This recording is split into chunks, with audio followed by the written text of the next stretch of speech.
வணக்கம் குழந்தைகளே, எல்லாரும் எப்படி இருக்கீங்க? இன்னைக்கு ஒரு கதை பாப்போமா? கதையை காணலாம் வாங்க. உன் பலம் நீ அறிய வேண்டும். ஒரு அழகிய காடு.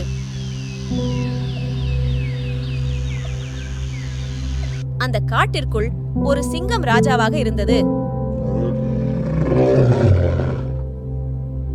அந்த சிங்கம் மற்ற சிங்கங்கள் மாதிரி இல்லாமல் எல்லா விலங்குகள் மீதும் பாசமாக இருந்தது.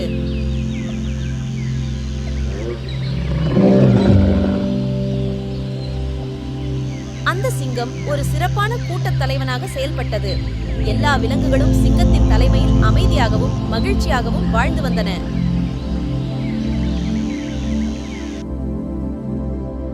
வன விலங்குகளுக்குள் சண்டை ஏற்பட்டால் சிங்கம் அதற்கான தீர்வுகளை மிக தெளிவாக வழங்கியது.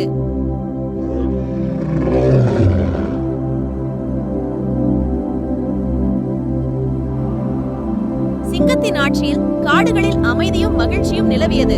காட்டுடைய சூழலில் எல்லா விலங்குகளும் மகிழ்ச்சியா இருந்து கொண்டிருந்தன.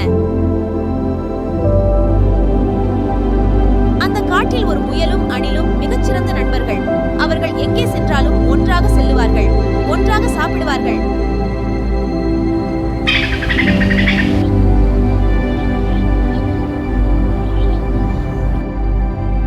இவர்களைப் போலவே அந்த காட்டில் வேறொரு அணிலும் காகமும் நண்பர்கள். அவர்களைப் போலவே இவர்களும் நல்ல நண்பர்கள். இவர்களும் எங்கே சென்றாலும் ஒன்றாக செல்லுவார்கள், ஒன்றாக சாப்பிடுவார்கள்.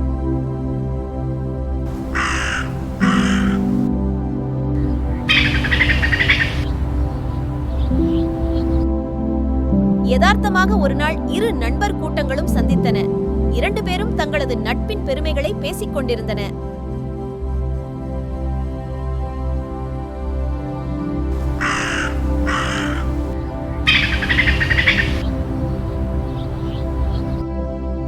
திடீரென்று அந்த காகம் தங்களுடைய இருப்பிடத்தை பற்றி பெருமையாக பேசிக் கொண்டிருந்தது.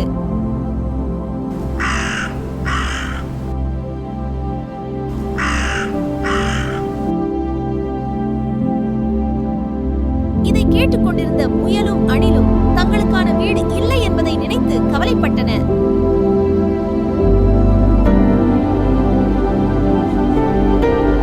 அவர்கள் அந்த முயலுக்கும் காகத்துக்கும் விடை கொடுத்து கிளம்பினார்கள். அணிலும் முயலும் தங்களது இருப்பிடத்தை அமைக்க முடிவு செய்தனர். அதற்காக காட்டுக்கு ராஜாவான சிங்கத்திடம் போய், ராஜா ராஜா, எங்களுக்கு இருப்பிடம் ஒன்று வேண்டும் என்று கேட்டனர். அதற்கு சிங்கம் சொன்னது, நான் தான் முன்னாடியே சொன்னேன்ல, நீங்க ரெண்டு பேரும் உங்களுக்கான ஒரு வீடு அமைச்சுக்க வேணும்னு என்றது சிங்கம். அதற்கு அணில், எங்களுக்கு வீடு கட்ட தெரியாது ராஜா என்றது. என்னால ஒரு சின்ன கல்ல கூட தூக்க முடியாது. அப்படி இருக்கும்போது என்னால எப்படி ஒரு வீடு அமைக்க முடியும் என்றது அணில். சிறிது நேரம் யோசித்த சிங்கம் பக்கத்தில் இருந்த ஒரு கல்லை எடுத்து அணிலின் மேல் வீசியது.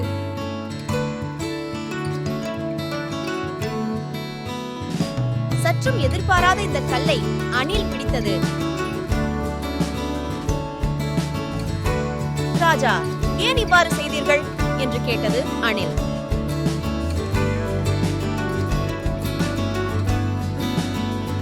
அதற்கு சிங்கம், உன்னால் ஒரு கல்லை கூட தூக்க முடியாது என்று கூறினாயே, இதை எப்படி பிடித்தாய் என்று கேட்டது. சிங்கத்தின் வார்த்தைகளில் உள்ள உண்மையை உணர்ந்த அணிலும் முயலும் தன்னம்பிக்கை பெற்றனர். தன்னுடைய இருப்பிடத்தை மிகவும் அழகாக அமைத்தனர்.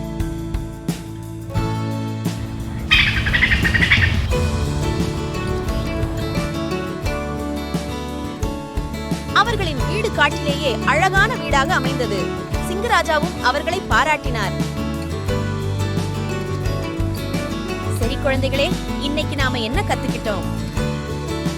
அந்த அணிலையும் முயலையும் போல நாமளும் முயற்சி செஞ்சாதான் நம்மால என்ன பண்ண முடியும்னு நமக்கு தெரியும்.